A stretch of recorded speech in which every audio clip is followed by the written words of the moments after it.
Uma pergunta: você confia em Deus? Quem confia, levante a mão. É difícil alguém não levantar a mão, né? É possível que talvez tenha alguém aqui hoje que esteja em crise de confiança, mas talvez pela força do dever, você levanta a mão. Eu confio, mas talvez esteja em crise de confiança.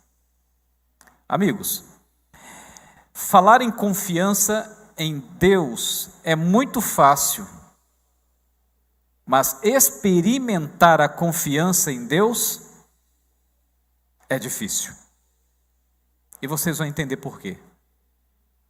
Por exemplo, é fácil dizer assim: eu confio em Deus quando tudo está bem, está tranquilo. Mas imagine, diante de uma enfermidade severa, você ora, você confia? Você perdeu o emprego e agora tem contas para pagar, aluguel para pagar. Eu pergunto, você confia? Você teve ou passa por uma crise no relacionamento e não enxerga nenhuma esperança, nenhuma luz no fim do túnel. Eu pergunto, você ainda confia? Vai existir um momento na história da Terra que vai ser tudo ou nada. Simplesmente, tudo ou nada em termos de confiança. Pois Paulo, lá em Hebreus, escreveu: o meu justo viverá pela fé. Então a gente vai tentar entender um pouco sobre isso através da história de um homem que precisou, em todo momento de crise, não desfalecer na fé. Este homem é José. A história dele, o que aconteceu, mas veja, talvez você pense assim: pastor, já ouvi 1 milhão de sermões sobre José. Mas veja o que você vai aprender hoje, e você vai se surpreender. Gênesis capítulo 37. Livro de Gênesis, capítulo 37.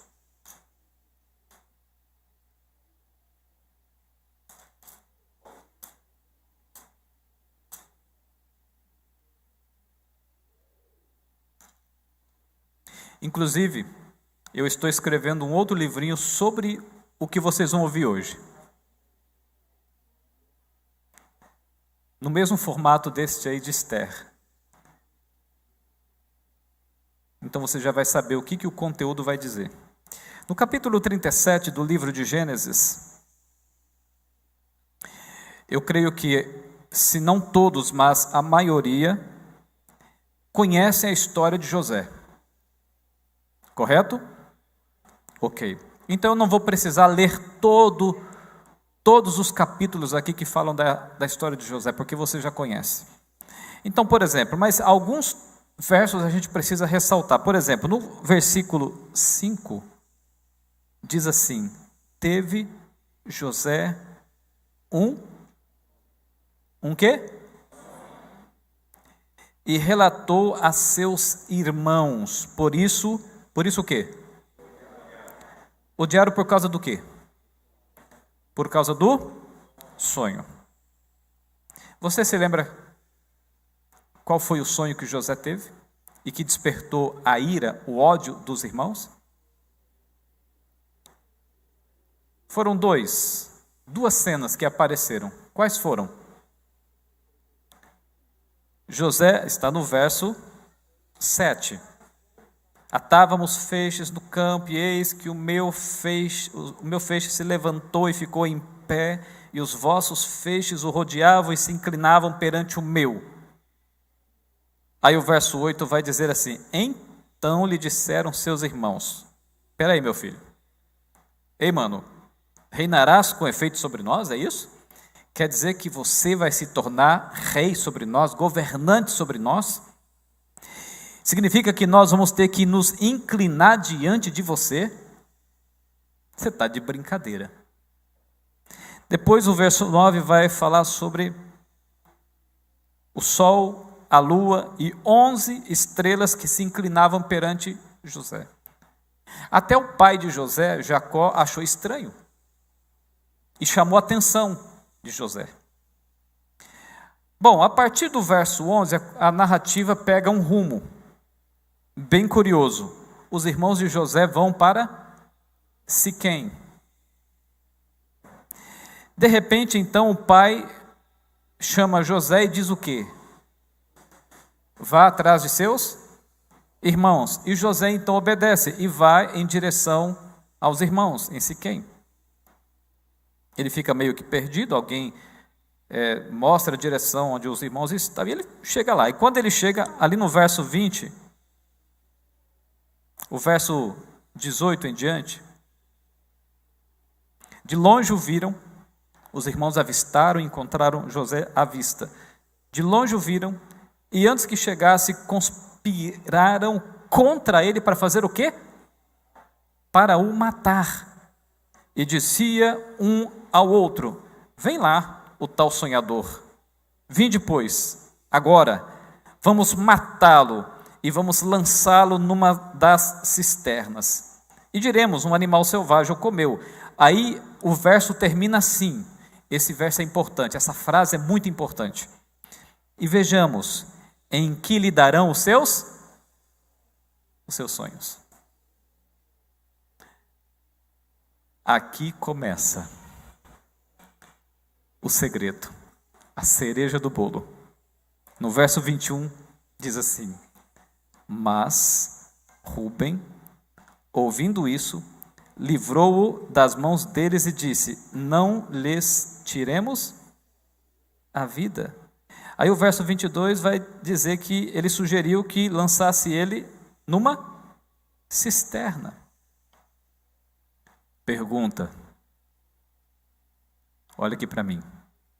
Pergunta. Quem inspirou Rúben a dizer para os irmãos: não matem, vamos jogá-los? Vamos jogá-lo na cisterna. Quem? Quem inspirou Rúben? Foi Deus. No verso 25 agora, ora, sentando-se para comer pão, olharam e viram que uma caravana de quê? De ismaelitas vinha de Gileade. Seus camelos traziam aromatas, bálsamo e mirra que levavam para o Egito. Pergunta. Quem trouxe a caravana? Naquele ano, naquele mês, naquela semana, naquele dia, naquela hora, naquele minuto e naquele segundo em que eles estavam prestes a querer matar José. Quem trouxe a caravana dos ismaelitas? Veja, do nada, simplesmente, do nada, apareceu a caravana. Naquele momento, no momento exato, quem trouxe a caravana? Quem trouxe? Deus. O verso 26 diz: então disse, quem disse? Judá a seus irmãos: de que nos aproveita matar o nosso irmão e esconder-lhe o sangue? Vinde, vamos vendê-lo aos ismaelitas. Não ponhamos sobre ele a mão, pois é nosso irmão e nossa carne. Seus irmãos concordaram. Pergunta. Quem impressionou Judá para sugerir vender José para os ismaelitas? Foi Deus.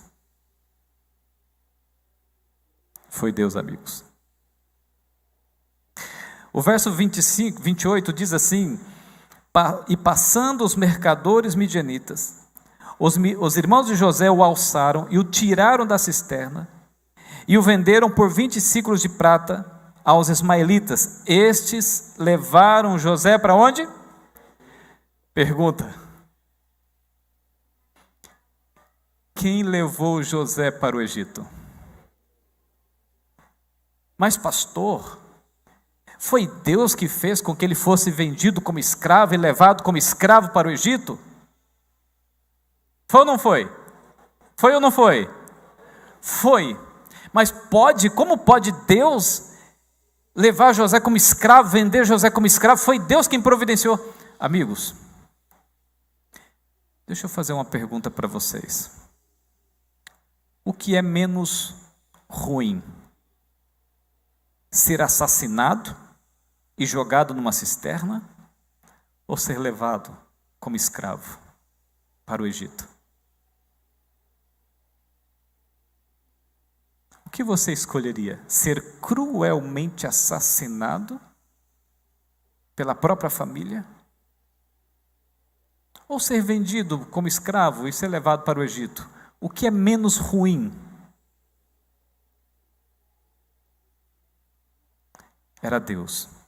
Olha, nunca reclame, olha aqui para mim, nunca reclame se as coisas estiverem ruins.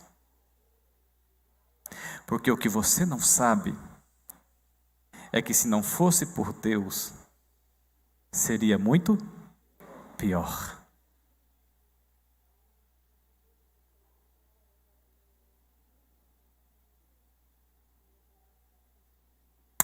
O verso 36 diz: entre mentes, os midianitas venderam José no Egito a Potifar, oficial de Faraó, comandante da guarda. Pergunta: quem impressionou o coração de Potifar?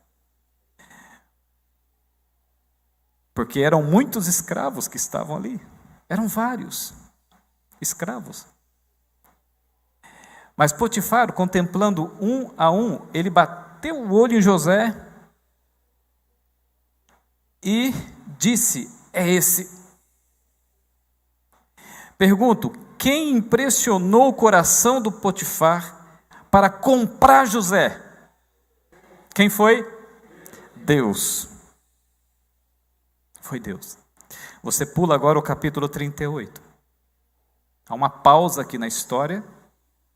E a gente agora vai para o capítulo 39. Potifar então compra José e leva para a sua casa. O capítulo 39, verso 1 diz assim: José foi levado ao Egito e Potifar, oficial de Faraó, comandante da guarda egípcio, comprou-o dos ismaelitas que o tinham levado para lá.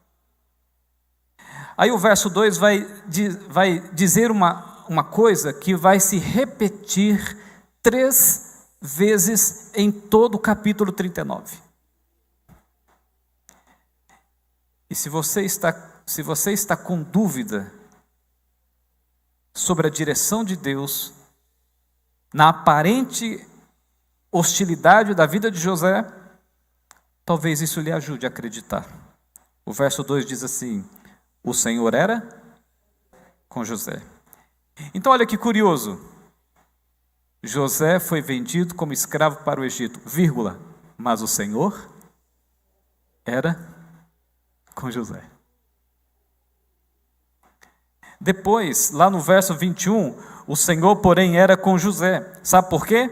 Porque ele foi enviado para... Deixa eu contextualizar para você entender. José está na casa de Potifar. E José... tudo que ele fazia era abençoado por Deus. E Potifar, como um esperto, percebeu.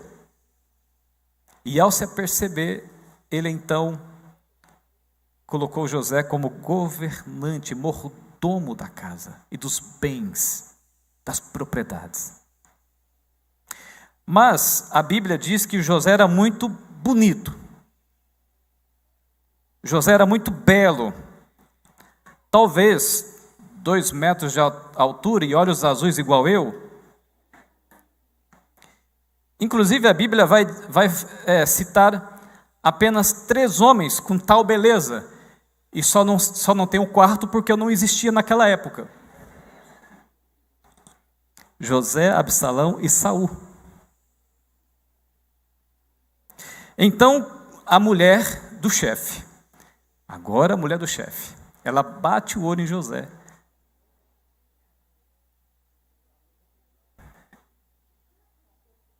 E o capeta com K vai fazer o resto. E ela diz a Escritura, se você ler o capítulo, você vai ver que ela tentava José todos os dias. E José sempre recuava. Não, não, não, e não, e não outra vez. Mas um dia ela resolveu bolar uma estratégia. Sabe o que ela fez? Aproveitou que o marido estava longe, talvez numa expedição, e ficaria dias ou semanas fora. Então ela resolveu dar férias coletiva para a galera toda da casa, todos os escravos. Férias coletiva. Era a semana da euforia. Mas para José não. José não teve feriado não. E ela ficou sozinha com José dentro de casa, aproveitou a circunstância para tentar seduzir, persuadir José, para que ele se deitasse com ela. E José prontamente disse, não, como eu poderia pecar contra Deus, foi a resposta de José. E essa frase ela é muito importante porque, veja, apesar de toda hostilidade, apesar de todo o caos, apesar das coisas ruins que rotineiramente estavam acontecendo, mesmo assim, esse texto nos deixa claro que José não perdeu o quê? A confiança. Apesar de todo o caos, levado como escravo, vendido como escravo, tratado em alguns momentos como animal, e mesmo assim, há um parêntese que permite a gente ter essa percepção de que José não havia perdido a confiança. A mulher então ficou muito chateada. Sabe aquele tipo de mulher que é provavelmente muito bonita, muito bela, muito atraente? Aí o orgulho bateu, não é possível. Como é que o cara rejeita isso aqui? E no sentimento de humilhação, de vergonha por ter sido rejeitada, ela então bola uma estratégia, não vai ficar assim. E olha, a mulher quando fica brava não tem jeito. Ela então resolve se vingar, e ela dá um berro, chama os guardas e diz, esse abusador de mulher inocente, esse estuprador de mulher casada, fiel, leal ao casamento, tentou me abusar, essa carinha de santo aí. Então, quando o esposo, no devido momento, chegou e ficou sabendo do caso, observe o que diz o verso 20. Aliás, o verso 19, tendo o Senhor ouvido as palavras de sua mulher, como lhe tinha dito, desta maneira me fez o teu servo. Então se lhe acendeu a ira. E o verso 20 diz, e o Senhor de José o tomou e o lançou onde? No cárcere, no lugar onde os presos do rei estavam encarcerados, e ali ficou ele na prisão. Sabe o que é mais interessante nesse episódio aqui? Pergunta: quem convenceu Potifar de não matar José? Porque o suposto crime de José, era crime considerado hediondo, bárbaro. Então, o indivíduo devia ser, no mínimo, enforcado. Ainda mais que estava mexendo com a reputação, com a moral da família, do capitão, do rei. Era para ter sido enforcado. Eu pergunto, quem comoveu, impressionou Potifar para, ao invés de enforcá-lo, mandá-lo para o cárcere? Aí eu volto àquela outra pergunta: o que é menos ruim? O cárcere ou a forca? Novamente, não reclame se as coisas estiverem muito, muito ruins. Porque o que você não sabe é que se não fosse por Deus, seria muito pior.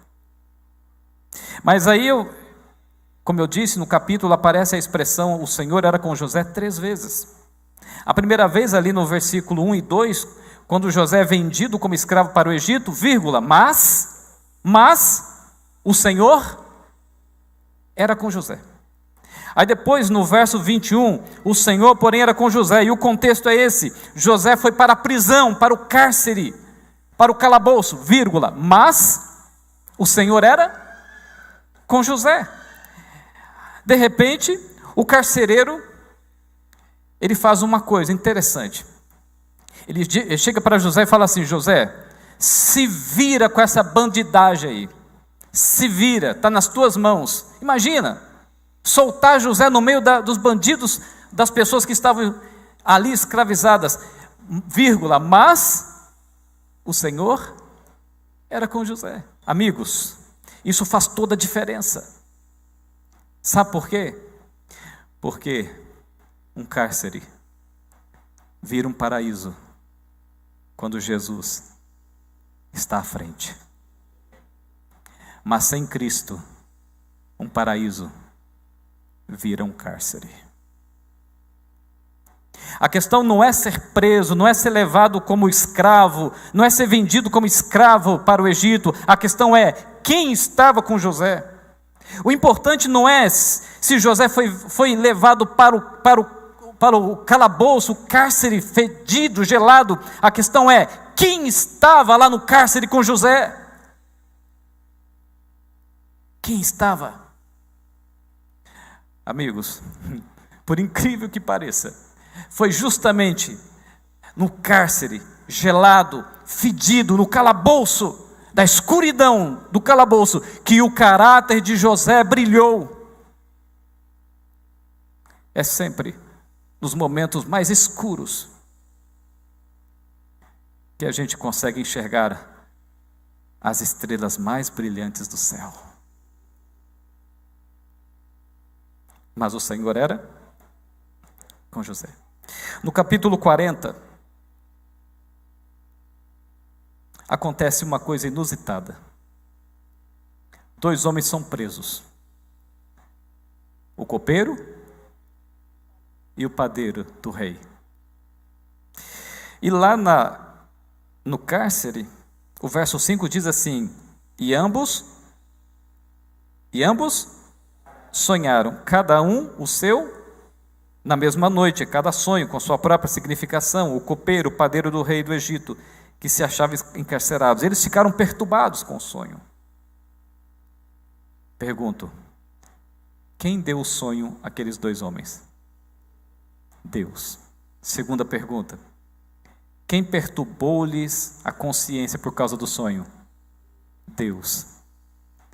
Terceiro: quem deu o entendimento a José para decifrar os 2 sonhos? Deus. Resultado: José disse ao padeiro. O que aconteceria com o padeiro mesmo? Ele seria o quê? Enforcado dias depois. E para o copeiro, o que José disse? Ele seria trazido de volta ao favor do rei, não é isto? Então José chega para o copeiro, sabendo que ele ia sair livre, ao favor do rei, na confiança do rei. Então José fala assim: copeiro, amigão, seguinte, você vai sair daqui, vai voltar a ter a confiança do rei, então por favor, faça uma coisa por mim. Claro, prontamente, o que você quer? Fale para o rei sobre mim, fale o quanto eu lhe ajudei aqui, converse com ele sobre mim, para que eu possa também sair da prisão. E talvez um dos pontos mais difíceis dessa narrativa, o verso 23 do capítulo 40, vai dizer assim: o copeiro, chefe, todavia, não se lembrou porém dele se Olha a redundância. Eu vou chamar de intensidade. Primeiro disse, não se lembrou de José, e depois disse, porém dele se esqueceu. Por quê?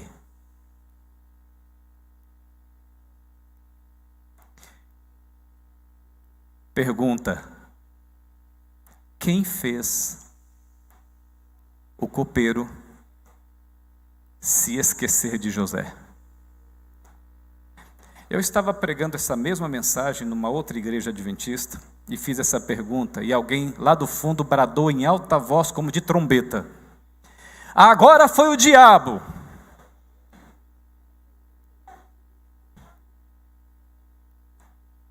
Amigos, a maneira como está descrito, a maneira como foi escrito, essa redundância, ensina uma coisa. Existe uma ênfase aqui no verso. O objetivo é fazer a gente prestar atenção de maneira um pouco mais intuitiva e reflexiva no que está escrito neste verso. É intencional. O objetivo é justamente esse, mostrar que foi Deus quem fez que o copeiro se esquecesse propositalmente de José. Mas pastor, como entender um negócio desse? Porque era para José sair da prisão e Deus é que não quis que ele saísse da prisão? Exatamente. Mas sabe, amigos, olha o que diz o capítulo 41. O faraó teve um sonho, não foi? Foi ou não foi? E ele teve um sonho e ele ficou perturbado. A exemplo do copeiro e do padeiro, ele perturbou-se com este sonho, não foi? E ele então queria que alguém resolvesse o seu dilema. A exemplo de Nabucodonosor, o seu espírito ficou perturbado, a sua consciência ficou perturbada. E a perturbação foi tanta que ele queria que alguém resolvesse. Mas eles procuraram os profissionais do império. Ninguém entre os profissionais conseguiu resolver o seu dilema, a sua crise.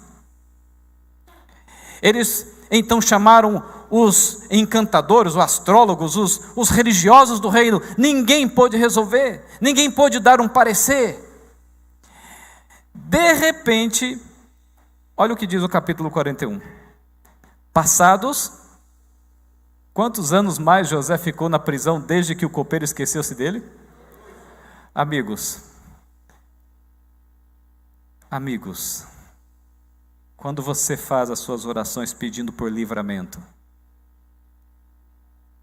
e o livramento não acontece,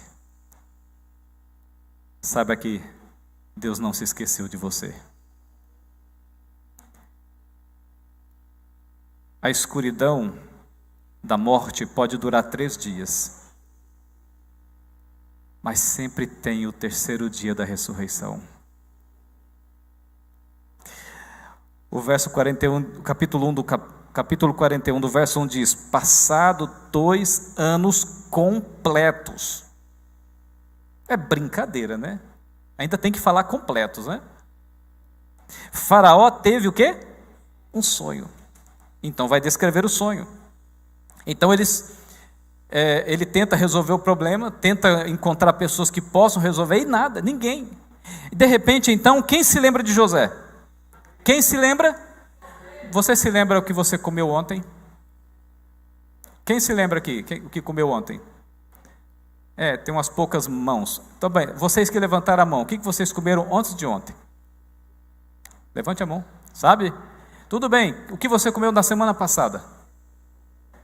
Exatamente? Olha, se eu perguntar. Agora imagine o que aconteceu há 2 anos. Imagine o que aconteceu há 2 anos atrás. Eu pergunto, quem é que fez o copeiro se lembrar de José? Deus. Foi Deus. Então José é chamado. Então José, ele é retirado do calabouço da prisão, e o rei, o faraó, então dá uma oportunidade a ele para resolver o problema. Agora olha que interessante, que curioso. José estava numa prisão, acusado de quê mesmo? Qual era a acusação? De quê? Estupro, tentativa de adultério, assédio sexual, abuso de mulheres indefesas, inocentes.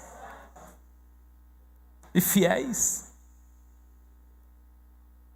Agora, o faraó, então, de repente, vai lá na internet, e entra no site pericial, e começa, então, a fazer a vistoria, né? Acusado de abuso de mulher inocente, estuprador de mulher casada, oportunista sexual, e puxa toda a ficha criminal dele. E agora, mesmo apesar de saber da circunstância, da ficha criminal do homem, mesmo assim, ele é compelido, misteriosamente compelido, a dar uma chance a esse homem, a esse indivíduo. O que um criminoso como esse pode ajudar, pode contribuir? Quem impressionou o coração de Faraó? Foi Deus. O verso 37 diz assim, olha o que diz o verso 37. O conselho foi agradável a Faraó e a todos os seus oficiais. Aí o verso 38 diz assim: disse Faraó aos seus oficiais: acharíamos porventura um homem como este, em que há o Espírito de quê? De Deus. Eu pergunto,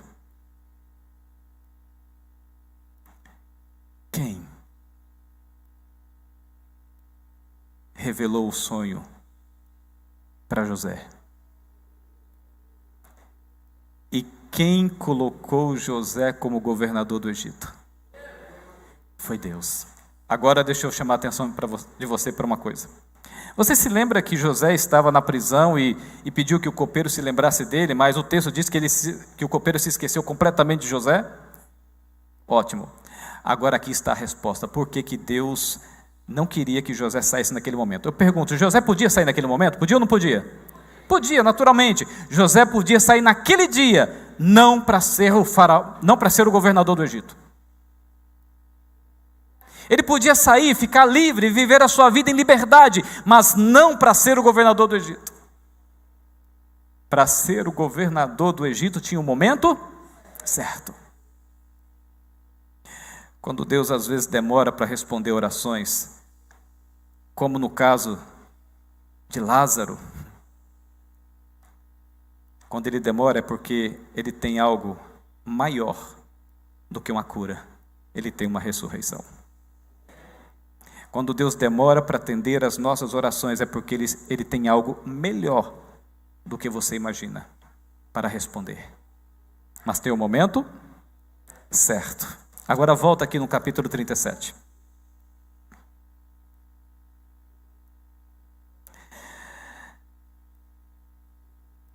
O verso 5 novamente diz assim: teve José um sonho, o relatou a seus irmãos, por isso o odiaram ainda mais.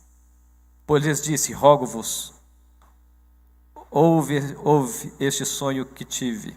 E ele conta o sonho. Observe o que diz o verso 20. Novamente, vejamos o final do verso. Vejamos em que lhe darão os... Pergunta, quem deu o sonho para José? Quem foi que deu? Você percebeu que às vezes você pode ser perseguido severamente por um sonho que nem seu foi, mas foi de Deus para você?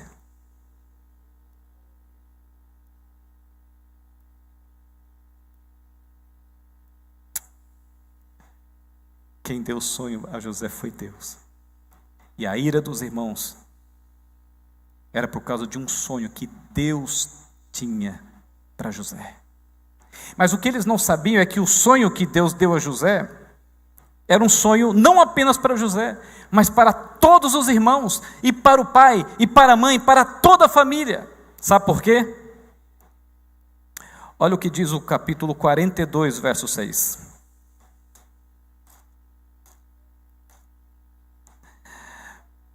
José era governador daquela terra.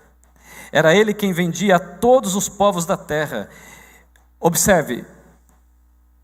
E os irmãos de José vieram e se rosto em terra perante. Não foi exatamente o sonho que Deus havia dado? Não foi? que os feixes se dobrariam, que o sol, a lua, as estrelas se curvariam, não foi isso? Sabe o que isso está dizendo para nós? Quando é Deus que sonha por você, ninguém pode impedir de acontecer.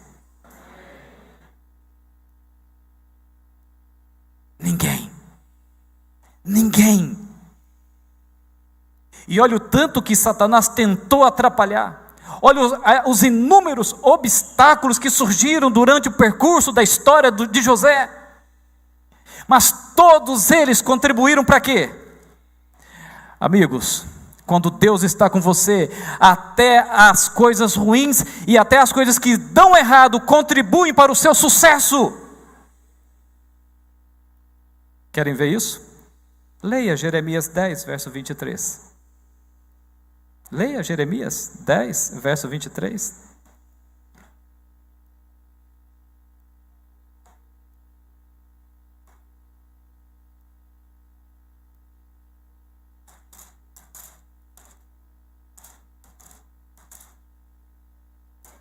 Jeremias 10, verso 23 diz assim: Eu sei, ó Senhor, que não cabe ao homem determinar o seu, e nem ao que caminha o dirigir os seus passos.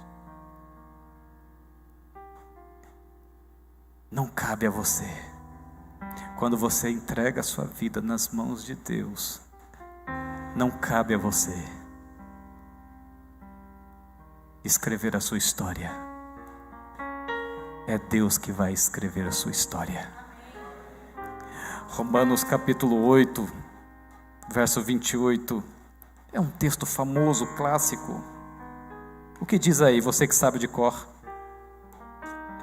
Sabemos que todas as coisas cooperam para o bem daqueles que amam a Deus, daqueles que são chamados segundo o seu propósito.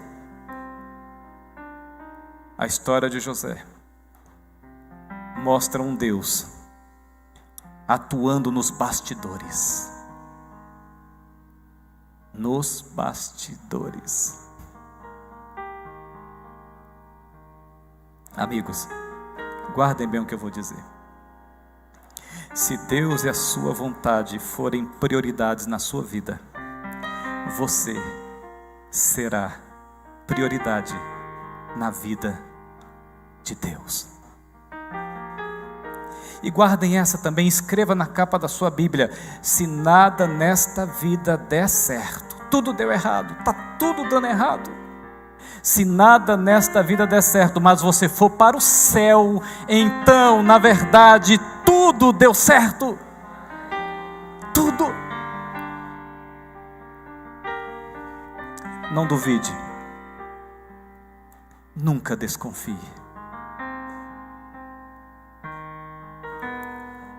O que nos falta às vezes é percepção espiritual para ver uma mão invisível escrevendo a sua história. O que Deus faz com José é exatamente o que Deus faz com todos aqueles que confiam na sua direção. Que confiam na sua direção. Saia daqui com essa confiança renovada. Saia daqui com essa certeza renovada, fortificada. Porque é exatamente assim que acontece. E é por isso que Deus deixou registrado. Para que essa história alimentasse a certeza em nosso coração de que não estamos sozinhos. O pastor Eleazar vai cantar uma música e eu vou contar uma história enquanto ele se prepara aqui. Eu já tive muitas orações que não foram respondidas.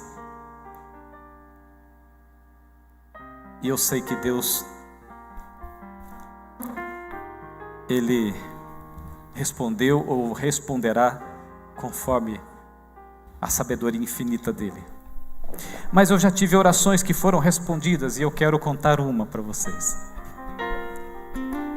Eu estava indo lá do sul de Minas Gerais, em 2009, para o SALT, o Seminário Adventista. Eu tinha que viajar 2.000 quilômetros num Del Rey, ano 84, com o motor batendo. Eu coloquei neste carro 11 cadeiras. Eu coloquei neste carro um tanquinho de lavar-roupa, um fogão 4 bocas, 2 botijão de gás, 2 estantes,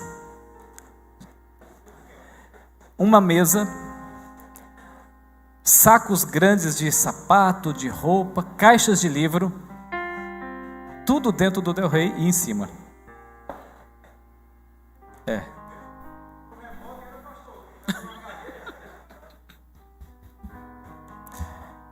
2.000 quilômetros, e chuva, e chuva, e chuva, e chuva, e chuva.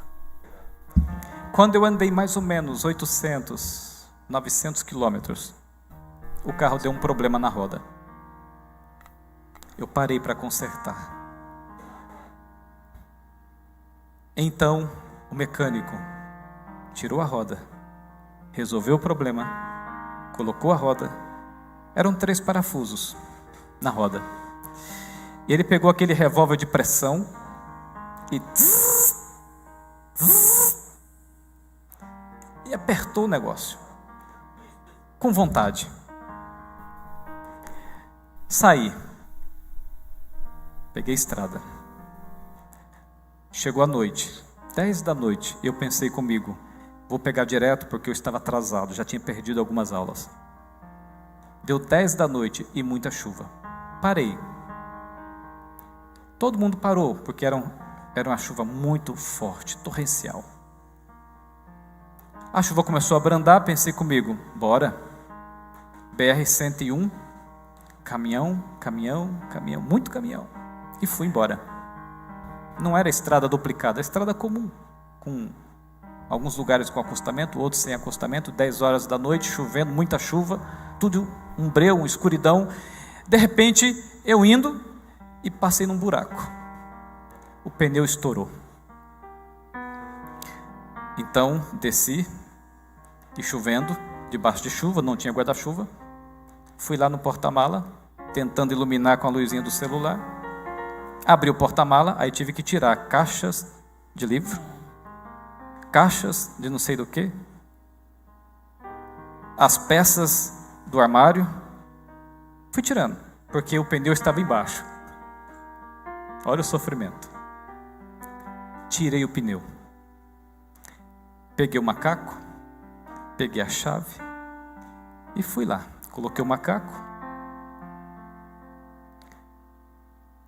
Então peguei a chave, coloquei e fiz uma força. Você sabe que eu sou assim, né, musculoso, forte. E com essa força toda, fiz uma força medonha e nada. Coloquei a chave no segundo, nada. No terceiro, nada. Bom, tudo bem. Entendi, né? Pela finura do braço eu já entendi a jogada. Então, eu vou fazer o seguinte, vou colocar a chave e vou colocar o peso leve em cima, né? E pisei em cima da chave e...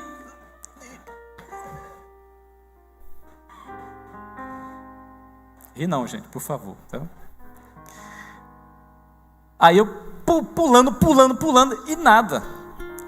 Mas sabe quando o parafuso, ele dá pelo menos um gritinho? Nada, nem isso. Aí eu me irritei. Porque eu tentando tirar os 3, nenhum dos três não mexia, não se movia, não acontecia nada. Eu me irritei, me estressei, peguei a chave. Quero ver se esse negócio não vai sair. Vai ser agora. E coloquei, e eu fiz uma força tão grande, mas tão grande, gente, que me deu vertigem, eu perdi a força do braço. E eu vi que eu ia desmaiar de tanta força que eu fiz, deu esgotamento, eu ia desmaiar, cair para trás, eu joguei o corpo para frente, respirando. e com a cabeça assim em cima do carro. Aí eu entrei em desespero. Entrei em desespero e falei assim: Senhor, pelo menos pare alguém que seja mais forte do que eu, para tirar esses parafusos, por favor, pelo menos isso. Comecei a entrar em desespero. Aí passou assim uns 15 minutos, quando eu senti que já dava para continuar tentando, né? Porque eu não podia ficar ali parado, tinha que continuar tentando. Eu cansado, esgotado, não parava ninguém, eu pensei comigo: não, eu não vou ficar parado, deixa eu tentar. Peguei a chave, quando eu coloquei a chave no primeiro, eu senti que estava mole. Isso já me chamou a atenção, e eu bati o dedo assim, pá, e o parafuso rodou, como se tivesse passado graxa. Então, assim, na hora eu pensei comigo: peraí, mas são 3 parafusos, não adianta nada o anjo descer lá do céu aqui para tirar só um parafuso. Então, pensando nisso, eu nem continuei desparafusando. Eu tirei a chave, coloquei no segundo, estava solto. Tirei, coloquei no terceiro, estava solto. Os 3 parafusos estavam soltos. Uma mão invisível tirou os parafusos para mim, desapertou os parafusos para mim. Eu guardo esse parafuso no meu museu. Eu tenho um museu em casa e eu guardo o parafuso para nunca me esquecer. Nunca. Toda vez que eu olho lá e vejo o parafuso, de imediato eu me lembro da mão invisível que estava comigo naquela noite. Parecia que eu estava só, em meio às trevas da noite, a escuridão e chuva, na beira da estrada, perigosa, BR-101. Parecia que eu estava sozinho, mas eu não estava só. E eu quero encerrar dizendo para você que o mesmo Deus que cuida de mim é o mesmo Deus que cuida de você.